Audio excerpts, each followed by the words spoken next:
Welcome to TN families. இன்றைக்கி எங்கே வந்திருக்கோம் வந்து ஆந்திராவுக்கு தான் வந்திருக்கோம். ஆந்திராவில் வந்து சரி காலைல வந்து ப்ரெஷ்லாம் பண்ணியாச்சு, அப்படியே ஒரு வாக்கில் அப்படியே நடந்தே போயின்னு இருந்தோம். அப்புறம் வந்து என்னோடய ஃப்ரெண்டு ஒருத்தன் கேட்டேன், இங்கே எங்கடா டிஃபன் நல்லா இருக்கும்னா. அப்புறம் வந்து சரி சவுட்டூர்னா அந்த பண்டாரப்பள்ளி சவுட்டூர் டிஃப்ரெண்ட்டாக இருக்கும் நிறைய. அதனால் நம்ம சவுட்டூருக்கு போயிட்டு இட்லி எவ்வளோ கேட்டால் வெறும் 2 ரூபா தாங்க, சும்மா ஒர்த்து தான். அதனால் நம்ம போகிறோம், போய் சாப்பிட்டு அங்கே டேஸ்ட் சொல்கிறோம். பொண்ணு தெரியாத ஒரு பையனுக்காக கண்ணீர் விடுற அந்த மனசு இருக்கு, அதான் கடவுள். கைஸ், இந்த பொட்டி கடை இருக்குல்ல, இந்த கடை உள்ள தான் அவன் வந்து இட்லிலாம் செஞ்சு தராங்க. இப்போ வந்து வெந்துட்டு இருக்கான், அதனால தான் வெயிட் பண்ணுறது.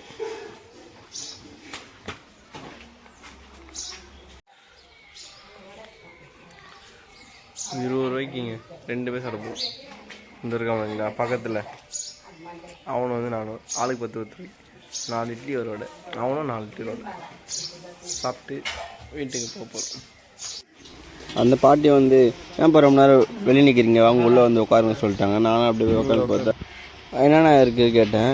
எல்லாம் இருக்குப்பா, வடை இருக்குது, போண்டா இருக்குது, அப்புறம் வந்து கார சட்னி, நார்மல் தேங்காய் சட்னி, சாம்பார் இருக்குது, அப்புறம் இட்லி இருக்குது, சுட சுட இருக்குது. இப்போ ஆவி இறக்கி தரம் பண்ணாங்க. சரி நாங்களும் உக்காந்துட்டோம். அதேமாதிரி நான் ஒரு 4 இட்லி, என் ஃப்ரெண்டு ஒரு 4 இட்லி, 2 வடை கேட்டேன். அதேமாதிரி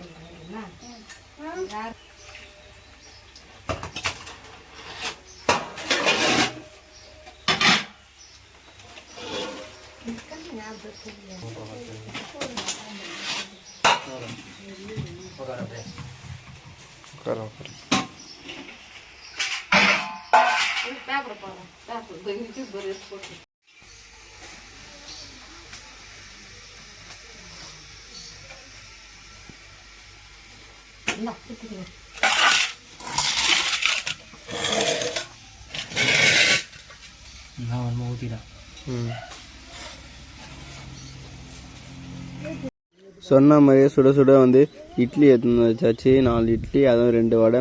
அது வந்து ஃபஸ்ட்டு நம்மளுக்கு தேங்காய் சட்னி ரொம்ப பிடிக்கும். தேங்காய் சட்னி ஊற்றிட்டோம்.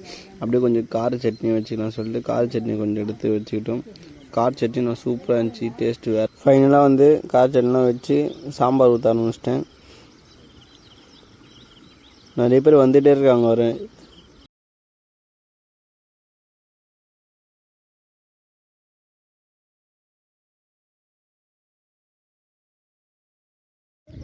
அப்படியே இட்லி அந்த சாம்பார் சட்னிலாம் தொட்டு சாப்பிட்டா டேஸ்ட்டு வேறு மாதிரிங்க. உண்மையாக ₹2 ஒருத்து, உண்மையாக வேறு லெவலுங்க. எங்கள் ஏரியாலாம் போட்டால் நான் எப்போயுமே அந்த கடையில் தான் இருப்பேன், அப்படி சொல்கிற மாதிரி ஆயிடுச்சு எனக்கு. வேறு லெவல் டேஸ்ட். மறக்காமல் நீங்கள் ஆந்திரா வந்தால் இந்த மாதிரி புத்தூரில் வந்தால் இருக்குது இந்த இடம். வந்து புத்தூரில் லொக்கேஷன் டிஸ்கிரிப்ஷன் கொடுக்க மறக்காமல் செக் பண்ணிங்க. பாய்ஸ் வியூ நாடி போகலாம். ஏரியா வந்து சவுட்டூர். நீங்கள் வந்து புத்தூரில் வந்து பண்டாரப்பள்ளி கேட்டால் பண்டாரப்பள்ளிலேருந்து சவுட்டூருக்கு வரணும். அந்த ஏரியா தான் நல்லா சூப்பராக பண்ணாங்க. மறக்காமல் சேனல் சப்ஸ்கிரைப்